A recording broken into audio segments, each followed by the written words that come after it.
guys, welcome back to my channel. If you are new here, make sure you click that subscribe button so you won't miss any videos from me. And if you are not new here, welcome back to my channel. So I know in my last video I told y'all I was gonna tell y'all why Zyair was in the hospital, so I'm gonna tell y'all that story and do my hair at the same time. Yeah, so let's get started. I'm just gonna do like a little slick back, a little something. I'm tired of wearing these little updo ponytails. I'm just gonna do a slick back ponytail that's gonna last me a couple days, so I don't have to redo a ponytail every day. So yeah, that's what I'm doing. This ain't a tutorial, so I'm not gonna be, so I'm doing this and this and this, blah blah blah. No, I'm not doing that. So let's just get into the story. So he is 4 weeks and like he's 4 weeks and 5 days. And I think when he was like 3 weeks, he was like 3 weeks and maybe a couple days, and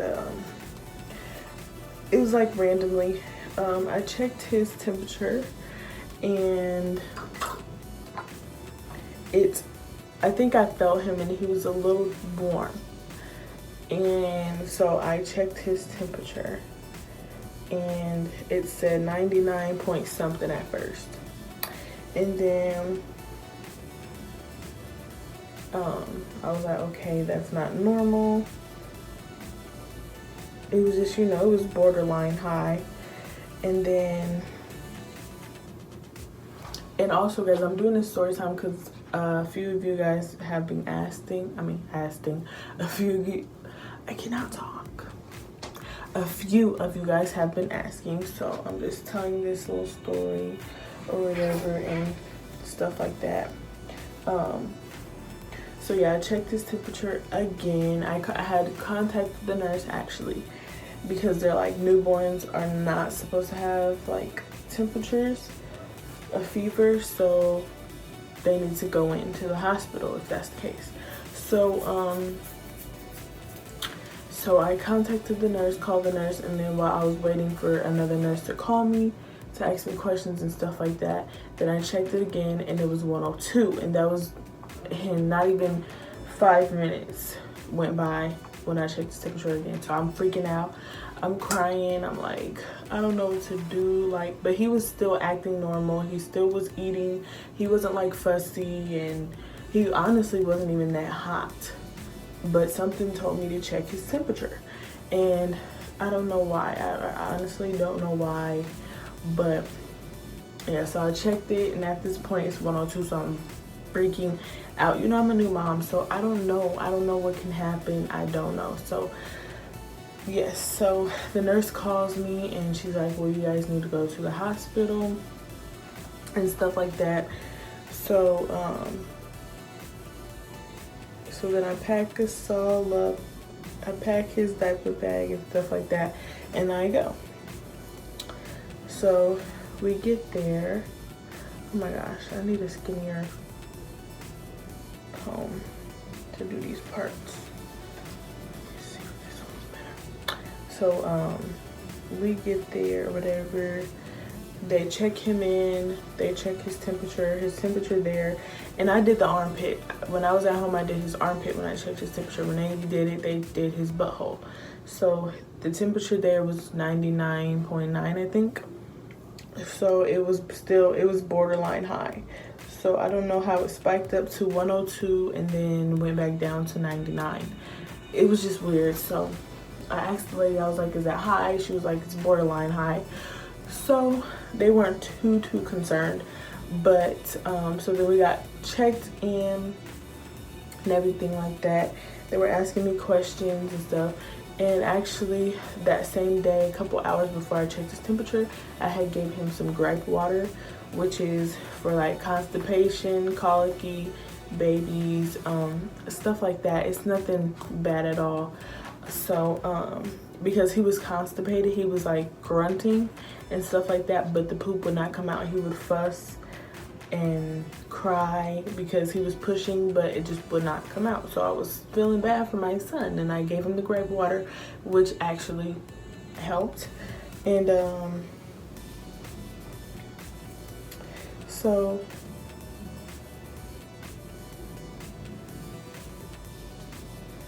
yeah, they asked me questions, and I told them I had gave him some grape water and stuff like that, and they told me that's actually fine.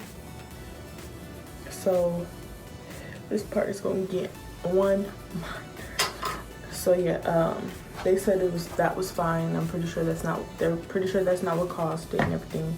So they told me that since he's a newborn, they wanted to run some tests on him and everything like that to see why he has a fever. So I'm like, okay, like, do what you gotta do. I just want to make sure he's okay and everything. So they run down all the tests they told me they were gonna have to do. They told me they needed to do some type of spinal test. They had to do the COVID. They had to do some blood work, which was a whole bunch of like stuff they tested. And then they did the COVID, and then they did like some other viruses testing or whatever. So at this point, I'm scared for him because I don't know, like, I'm just like stressed. I was there by myself because, you know, with the COVID going on, you can't have other people, other visitors, whatever. So I was by myself, and it was very, very late at night. When I got to the hospital, it was about 9 or 10, 9, almost 10, I want to say. So it was really late, and the hospital was like pretty packed, honestly. So it took us a long time to actually get back and checked in and everything. So then, yeah, so once they ran down the test, they were getting everything together, and actually I couldn't be in the room for like the spinal test because they said they have to be very sanitary for that. So they did that one first, and I was scared to leave him in the room by himself. And I know a lot of people are going to say that they wouldn't have left their baby in the room with the doctors without them, but I honestly just wanted them to do what they had to do to make sure he was okay. You know what I'm saying? So I waited for him, and it felt like a freaking hour, and I'm sitting there, I'm texting my mom. My phone was actually pretty dead. So, and I didn't have a charger because this was like not planned. I didn't plan on bringing a charger. I was panicking. I was just trying to get him to the hospital. So while I was waiting, I was texting my mom like, I just can't do this. Like, I hope he's okay. And, you know, and then Terry was not answering the phone or anything. When I told him I was taking him to the hospital, he knew I was taking him. But then when they told me they had to do all those tests, I told him he wasn't answering for the rest of the night. So yeah, so I was stressing about that because he wasn't answering. I just needed somebody to talk to because that was just like a stressful situation for me. I've never been through, like, this is my first kid, so yeah. Hold on, let me see if this is straight because this is about to make me mad. Honestly, I don't need the part to be that far back.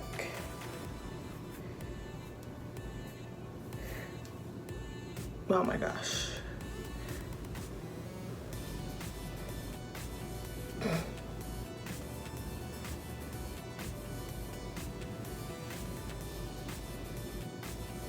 Okay, I think that's good enough.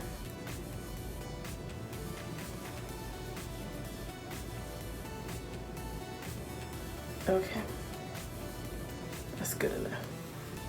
So yeah, I was waiting, and it felt like a freaking hour. I was overthinking. I was like, something wrong, because I was like, why does this take so long? Like, why is this freaking taking so long? So he finally comes and gets me, and Zyair's like sleep still. So he was fine. Then they wanted to do drawing blood next. So I'm like, okay, cool. You know, cool. So they come in and they're trying to, you know, draw his blood. They have to find a vein, and they needed to draw like a lot of blood for a lot of different tests. So they would find a vein, but the vein would not be a good vein. Like, it would blow when they would put the needle in the IV, whatever you call it. So he's, you know, he's a baby. He's screaming. He doesn't like it at all. They're trying to give him a binky. Mind you, I told you guys he does not like binkies. So he would not. And they have sugar water they give babies. They dip the binky in sugar water, and I guess it's supposed to help babies take it. So he actually took the binky, but he didn't like it for long. So he's screaming, you know, people walking past like, oh, the baby's crying, and, you know, stuff like that. So I'm just sitting here like, oh my gosh, like, can you guys hurry up? Like, I don't like hearing my baby cry. So for about a good 30 minutes, they still couldn't get a good vein. So then he's like, well, you know, we don't want to keep poking him. We're gonna try and see if we can get the NICU team to come down and try some veins. I mean, try and find a good vein. So I'm like, okay, whatever. So Zai's hungry. I'm feeding him and stuff like that while we wait. And I'm stressed and I'm crying, and I'm in the hospital crying. Like, I wish I could take you away from here. I'm still texting my mom, like, they can't find a vein. They keep poking him. They poked both of his hands, both of his feet. They can't find nothing. So my mom, she's trying to calm me down, and she's like, he's a baby, he's fine, he won't remember this, and da da da. But mind you guys, I'm, like I keep saying, I'm a new mom. I was already tired because you already don't really get sleep with a newborn. So I'm stressed at this point. I'm stressed, I'm tired, I'm hungry. I want to take him away. I don't like him crying. I just wanted to take him home at this point, because it was very, very stressful, like very stressful. So then the NICU team comes down, and she's trying to get a vein, and they're trying for about another good 30 minutes. And at this point, I'm just like, you know, just give me my baby, please, like, just stop. But I let them keep going because I know this was important, because he should not have a fever. So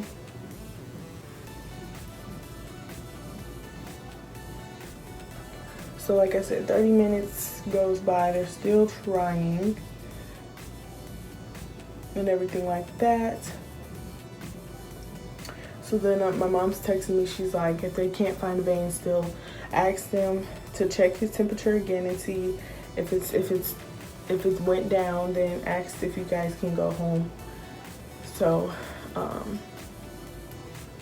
I asked them, and he said they want to, you know, do the testing because a newborn should not have a fever. So at this point, I'm like, oh, you know, I'm very, very like stressed. Like, y'all don't even understand. So I tell my mom and everything like that. And then they called another NICU lady down to help.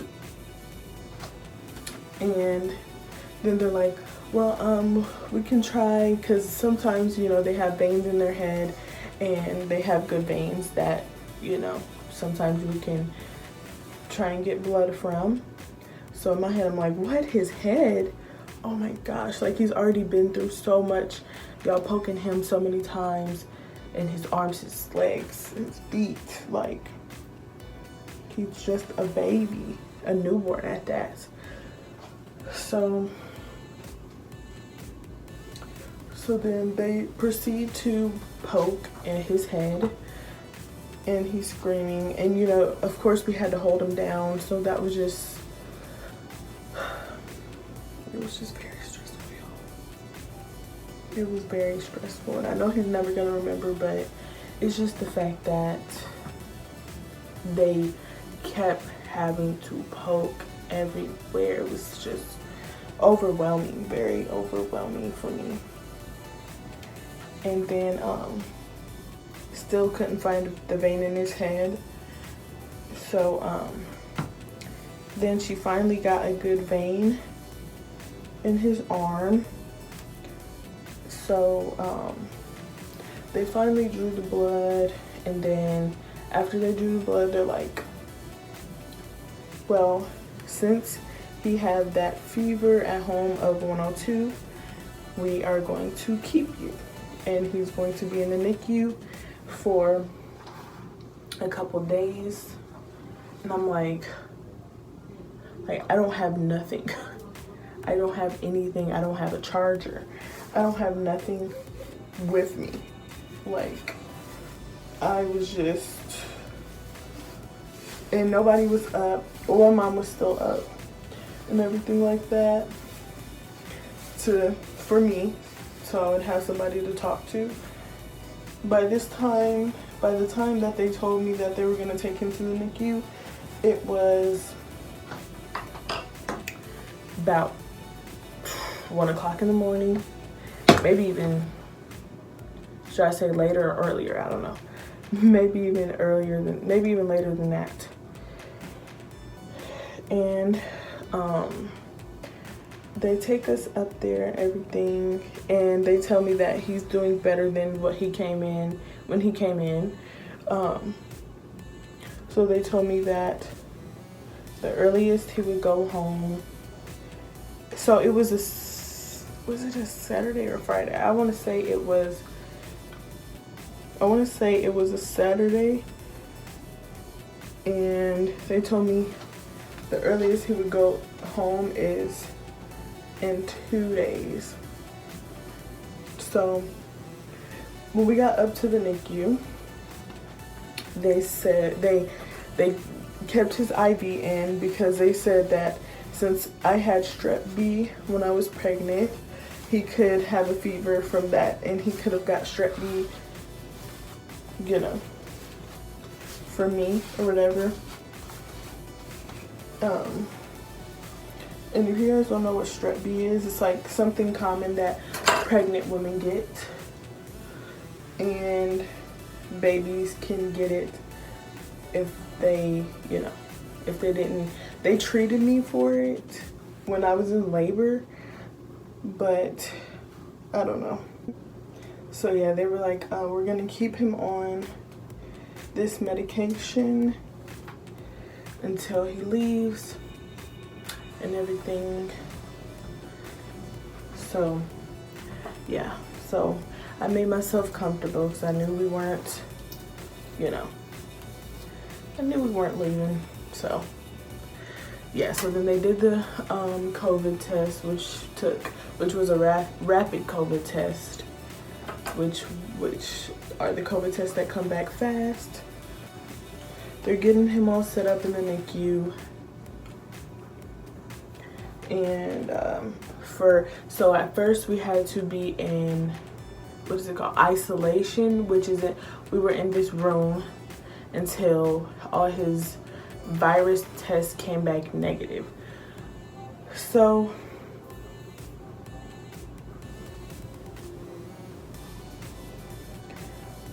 we were only in there, so we got there at about 5-6 o'clock in the morning, and we were only in isolation till about, like, I want to say 10 o'clock in the morning, because all his virus tests came back negative. So that was good. So then we got to go to a regular NICU room. And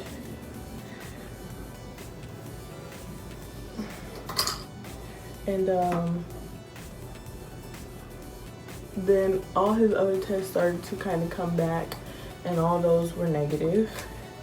He was doing good. His temperature had definitely went down back to normal. So they still wanted to like keep him on the medication. I think they had him on about like 2 medications, I think. Then, you know, as the days go by, we're just waiting for his other test results to come back, and everything ended up being negative. So honestly, they don't know why he had the fever. And then, you guys, this is the crazy part. So the day they told me we can go home, they sent a social worker to come talk to me, and they told me that the next day a social worker will be coming to my house to, like, I don't know, see how everything was at my house. Like, I don't understand why. Like I feel like they were honestly just profiling me, because when we had first got up to the NICU, they were really like watching me kind of weird.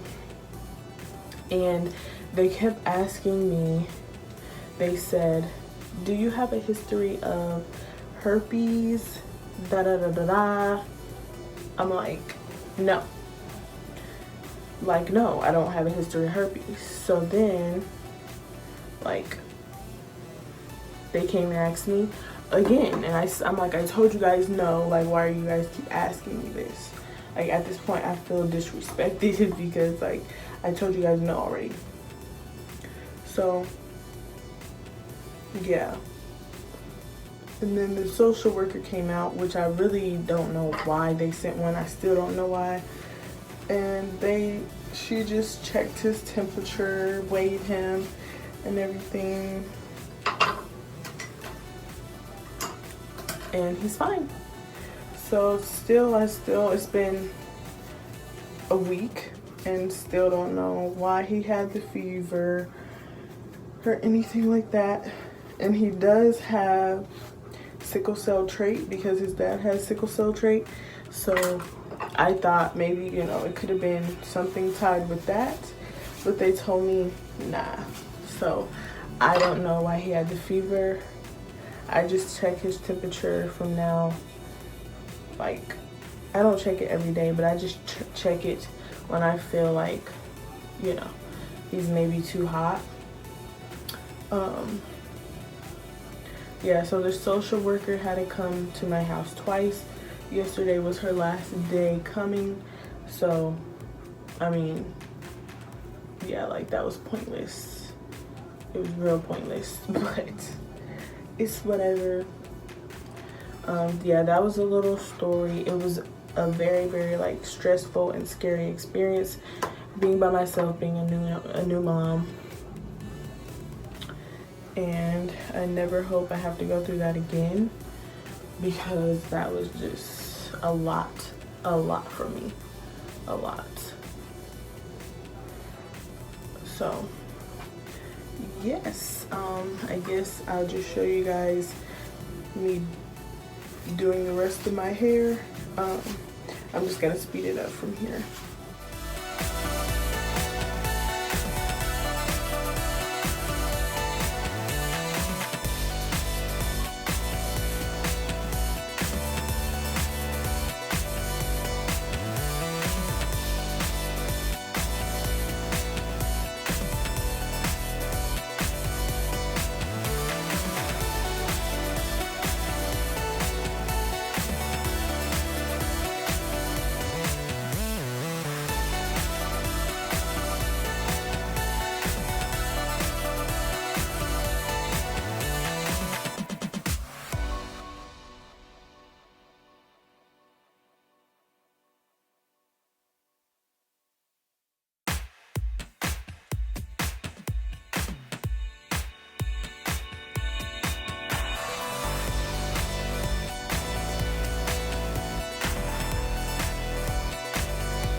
Say bye. Say bye. Okay, guys, so I'm going to end off this video. I am done with my hair. Him's hungry. He just woke up. Look, the people want to see you, man. Look. Look, say bye. Yeah, he's mad, but I'll see you guys in my next video.